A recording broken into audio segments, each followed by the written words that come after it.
நண்பர்கள் அனைவருக்கும் அஸ்ஸலாமு அலைக்கும் வரஹ்மத்துல்லாஹி வபரகாத்துஹு. வணக்கம். இன்று நவம்பர் மாதம் 15ஆம் தேதி 2025. இந்த நாளிலே குறிப்பாக கிழக்கு மாகாணம் அம்பாறை மாவட்டம் காரைதீவு பிரதேச செயலக பிரிவுக்குட்பட்ட காரைதீவு கடற்படை முகாமுக்கு பின்னால் ஒரு சம்பவம் நடைபெற்றிருக்கிறது. குறிப்பாக தொடர்ச்சியாக சீரற்ற காலநிலை கிழக்கு மாகாணம் அம்பாறை மாவட்டத்திலே நிகழ்ந்து கொண்டிருக்கிறது. அந்த அடிப்படையிலே சீரற்ற காலநிலை காரணமாக ஒரு ஆழ்கடல் மீன்பிடி படகு இப்போது கரை ஒதுங்கி தரை தட்டி இருக்கின்ற ஒரு துர்பாக்கியமான சம்பவம் இப்போது நடைபெற்றிருக்கிறது.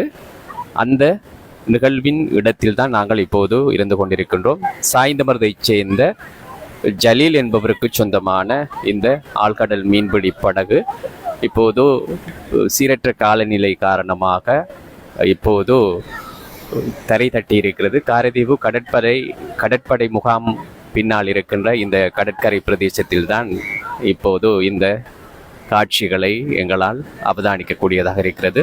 ஒரு பாரியதொரு கடற்படை படகு இப்போது அந்த படகிலிருந்து பொருட்கள் எல்லாம் மீட்கப்படுகின்றன. வலை உள்ளிட்ட ஏராளமான பொருட்கள் இப்போது மீட்கப்பட்டு இப்போது வெளியில் கொண்டு வரப்படுகிறது. அந்த அடிப்படையிலே உண்மையிலேயே ஒரு துயரமான ஒரு சம்பவம். குறிப்பாக சுமார் 1,50,00,000க்கும் அதிகமான பெறுமதியான இந்த ஆழ்கடல் மீன்பிடி படகு இப்போது தரை தட்டி இருக்கின்ற ஒரு துயரமான காட்சிகளை பார்க்கின்றோம்.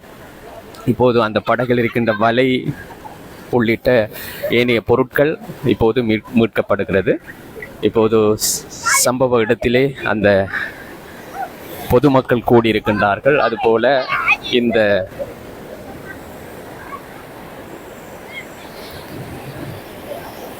ஒரு பாரிய ஒரு படகு, ஆழ்கடல் மீன்பிடி படகு, குறிப்பாக கடலிலே தரித்திருந்து பல நாட்கள் இருந்து மீன்பிடி நடவடிக்கைகளிலே ஈடுபடுகின்ற ஒரு படகு இப்போது தரை தட்டி இருப்பது இந்த பகுதி மக்கள் மத்தியிலே அதிர்ச்சியை ஏற்படுத்தி இருக்கிறது. உண்மையிலே கடல் மிகுந்த ஒரு சீரற்ற காலநிலை காரணமாக கடல் மிகுந்த ஒரு ஆக்ரோஷமாக இருக்கிறது. அதன் காரணமாக இந்த கடல் பகுதியிலே இருந்த குறிப்பாக மீன்பிடி நடவடிக்கைகளில் சதா ஈடுபட்டு கொண்டிருந்த இந்த படகு தான் இப்போது தரை தட்டி இருக்கிறது. இப்போது அந்த படகிலிருந்து வலை உள்ளிட்ட படகில் இருக்கின்ற ஏனைய பொருட்கள் ஒவ்வொன்றாக மீட்கப்பட்டு கொண்டிருப்பதை நாங்கள் பார்க்கின்றோம்.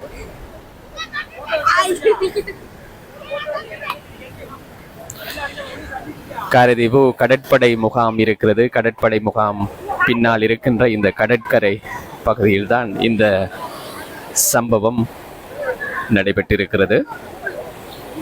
சம்பவ இடத்துக்கு இப்போது பொதுமக்கள் வருகந்து கொண்டிருக்கின்றார்கள். அதுபோல படகு உரிமையாளர்கள், அதுபோல இந்த படகினூடாக தொழில் செய்தவர்கள் இப்போது படகில் இருந்து இந்த ஆழ்கடல் மீன்பிடி படகில் இருந்து அந்த படகில் இருக்கின்ற பொருட்களை மீட்டு கொண்டிருப்பதை பார்க்கின்றோம். கடல் சீரற்ற காலநிலை காரணமாக மிகுந்த ஒரு ஆக்ரோஷமாக இருப்பதை நாங்கள் பார்க்கின்றோம்.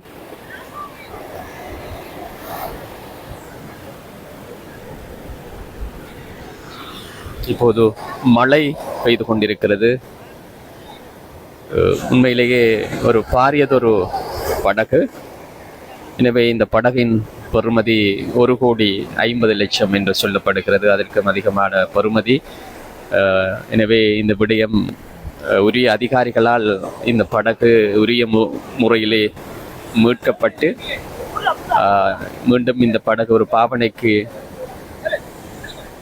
சரியான ஒரு படகாக மாற்றப்பட வேண்டும் என்கின்ற ஒரு விடயத்தை இந்த வேளையிலே சொல்லிக்கொண்டு, எனவே மிகுந்த பல்வேறு சிரமங்களுக்கு மத்தியிலே எமது மீனவர்கள், படகு உரிமையாளர்கள் இப்போது இந்த படகில் இருந்து இந்த பொருட்களை, வலை உள்ளிட்ட ஏனைய சாதனங்களை ஒவ்வொன்றாக மீட்டு கொண்டிருக்கின்றார்கள்.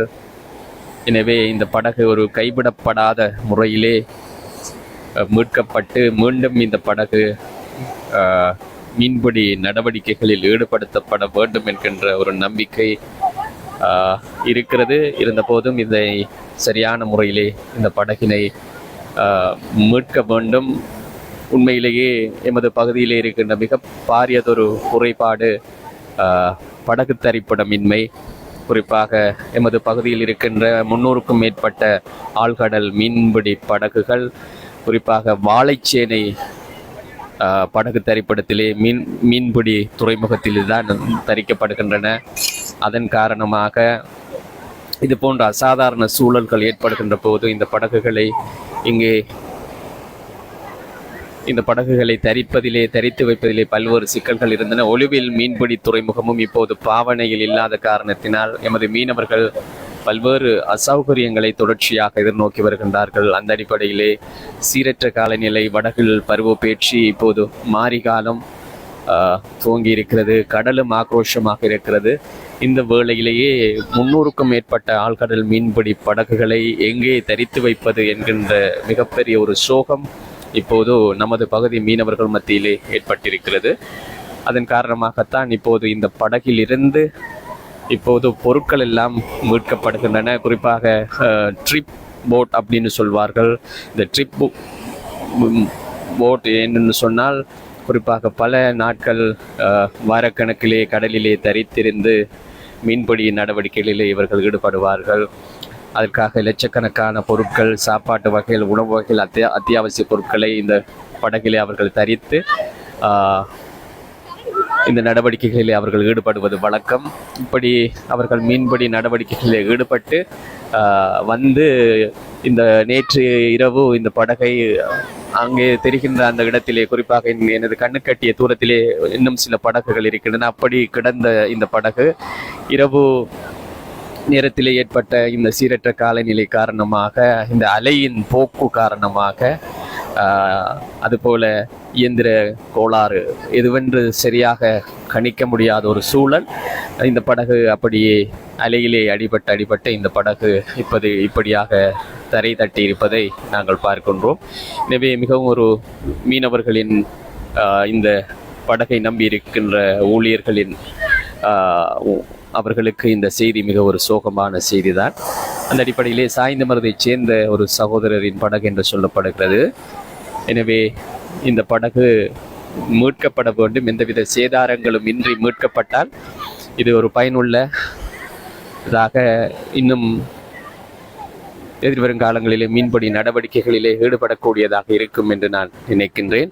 இருந்த போதும் இப்போது இவர்கள் பொருட்களை மீட்கின்றார்கள். இதை சரியான முறையிலே மீட்டு தரித்து வைப்பதற்கான வாய்ப்பு, வசதிகள் இந்த இடங்களிலே இல்லை. குறிப்பாக இந்த மீன்பிடி படகிலே இருக்கின்ற பிரச்சினை படகு தரிப்பிடங்கள் இங்கே இல்லாமை என்பது மிகப்பெரிய ஒரு கவலைக்குரிய விஷயம். எனவே வாழைச்சேனை போன்ற இடங்களிலே இப்படி சீரற்ற காலநிலை, மாறி காலங்கள் ஏற்படுகின்ற போது மீனவர்கள் தமது படகுகளை தரித்து வைப்பதற்கு படகு தரிப்பிடம் போட்யாட் இருந்தது. ஆனால் இப்போது வாழைச்சேனைக்கு கொண்டு செல்வதிலும் பல சிரமங்கள் இருக்கின்றன. அதேவேளை இந்த படகை இங்கே எப்படி கரையேற்றப் போகிறார்கள் என்று பல்வேறு சிந்தனைகளுடன் இங்கே எமது படகு உரிமையாளர்கள், இந்த படகின் ஊடாக தொழில் செய்கின்ற மீனவர்கள் இப்போது சஞ்சலத்துடன் இருப்பதை நாங்கள் பார்க்கின்றோம். எனவே மிகவும் ஒரு துயரமான ஒரு செய்தி.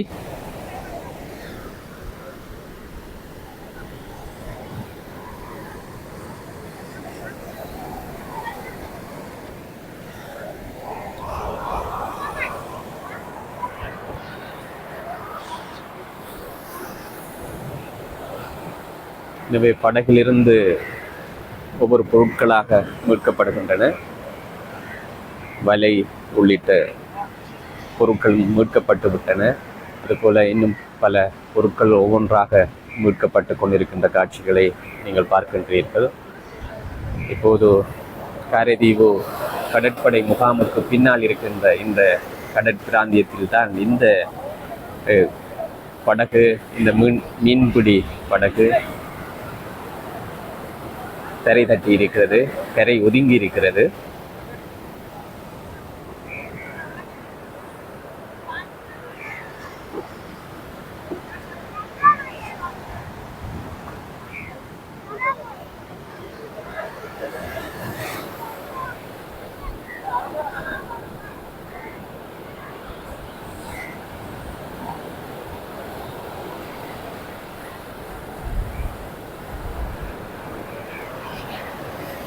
படகில் படகின் உள்ளே இருந்த பொருட்களை ஒவ்வொன்றாக அவர்கள் மீட்டு கொண்டு வருகிறார்கள். வலை உள்ளிட்ட முக்கியமான மீன்பிடி உபகரணங்கள் மீட்கப்பட்டிருக்கின்றன. உள்ளே இன்னும் ஏராளமான பொருட்கள் இருக்கின்றன. இந்த பொருட்களை மீட்ட பிறகு அடுத்த கட்ட நடவடிக்கை என்ன நடைபெறும் என்று இப்போதைக்கு தெளிவாக சொல்ல முடியாமல் இருக்கிறது. காரணம், இந்த படகை இழுத்து எங்கே வைப்பது, இந்த கரையிலே எங்கே வைப்பது என்கின்ற பல்வேறு பிரச்சனைகள் இருக்கின்றன. இதற்கு உரிய அதிகாரிகள் இந்த மீனவர்களுக்கு, இந்த படகின் உரிமையாளர்களுக்கு உதவி செய்வார்கள் என்ற நம்பிக்கை இருக்கிறது. உரிய இடங்களுக்கு இந்த விடயம் எத்தி வைக்கப்பட வேண்டும். ஏனென்று சொன்னால் மிகவும் பெருமதி வாய்ந்த ஒரு படகு. இந்த படகை நம்பி பல குடும்பங்கள் தொழில் செய்திருக்கின்றார்கள், மீனவர்கள் இருக்கின்றார்கள்.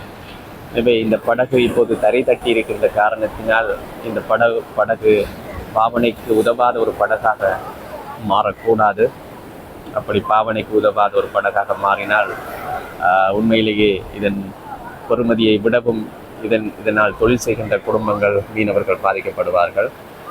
அந்த அடிப்படையிலே அரசு இந்த விடயத்திலே உரிய நடவடிக்கை மேற்கொள்ள வேண்டும். இப்போது ஒவ்வொரு பொருட்களாக படகிலிருந்து அலியா போட் அப்படின்னு சொல்வார்கள் அல்லவா, அது போன்ற ஒரு மிக பாரியதொரு படகு தான் இது.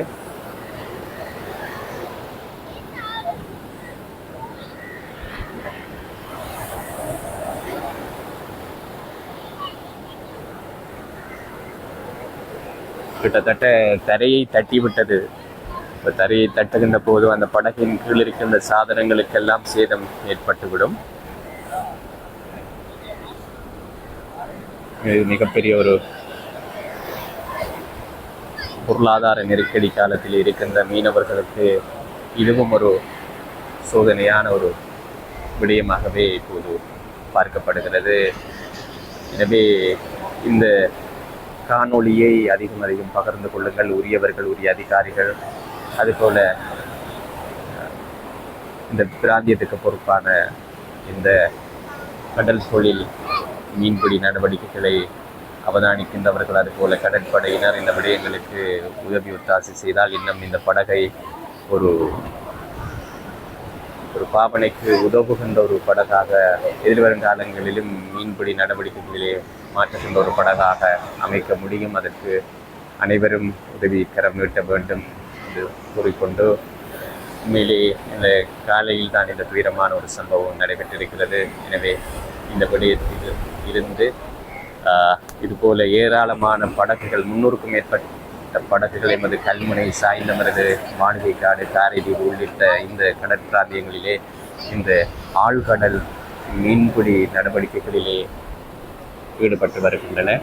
எனவே ஆழ்கடல் மீன்பிடி நடவடிக்கைகளிலே ஈடுபட்டு வருகின்ற இந்த படகுகள் இது போன்ற அசாதாரணமான வடகில் பருவப்பெயர்ச்சி இந்த மாரி காலங்களிலே குறிப்பாக சீரற்ற காலநிலை நிலவுகின்ற போது இந்த படகுகள் கடலிலே தரித்து வைப்பதற்கு மிகவும் கஷ்டமான விடயங்களாக இருக்கின்றன. அதன் காரணமாக ஏராளமான படகுகள் இந்த பகுதியில் இருக்கின்ற ஆழ்கடல் மீன்பிடி படகுகள் ஒலிவில் துறைமுகத்துக்கு ஒரு காலத்திலே கொண்டு செல்லப்பட்டன. ஒலிவில் துறைமுகம், மீன்பிடி துறைமுகம் படகு தரிப்பிடமாக மாற்றப்பட்டது. அதுவும் இப்போது பாவனையில் இல்லை. அதன் காரணமாக மட்டக்களப்பு மாவட்டத்தில் இருக்கின்ற வாழைச்சேனை மீன்பிடி படகு தரிப்பிடத்துக்கு, துறைமுகத்துக்கு இங்குள்ளவர்கள் கொண்டு செல்வார்கள். அதிலும் பல்வேறு சிரமங்கள், சிக்கல்கள், பொருளாதார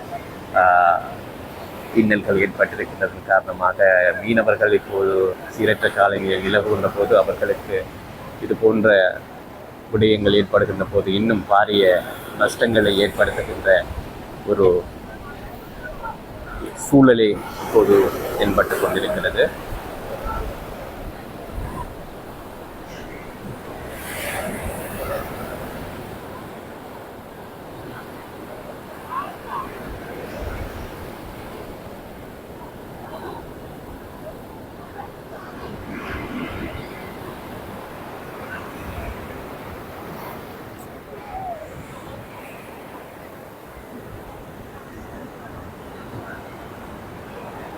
படகிலிருந்து ஒவ்வொரு பொருட்களாக வலைகள் உள்ளிட்ட ஏனைய பொருட்கள், மீன்பிடி நடவடிக்கைகளுக்கு தேவையான பொருட்கள், அதுபோல் இது ஒரு ட்ரிப் போட் அப்படின்னு சொல்வார்கள். நீண்ட நாட்கள் கடலிலே தரித்திருந்து மீன்பிடி நடவடிக்கைகளிலே ஈடுபடுவார்கள். அந்த அடிப்படையிலே இந்த ட்ரிப் போட் இப்போது கரை தட்டி இருக்கிறது, கரை ஒதுங்கியிருக்கிறது. இந்த சம்பவம் நிகழ்ந்திருப்பது காரைதீவு கடற்படை முகாமுக்கு பின்னால் இருக்கின்ற கடற்பிராந்தியத்திலே இந்த சம்பவம் நிகழ்ந்திருக்கிறது. எனவே உரியவர்கள் இந்த விடயத்தில் கரிசனை கொண்டு உடனடியாக இந்த மீனவர்களுக்கும் இந்த படகு ஆழ்கடல் மீன்பிடி படகு உரிமையாளருக்கும் உதவி செய்ய வேண்டும் என்று கூறிக்கொண்டு இந்த அளவிலே விடைபெறுகின்றேன்.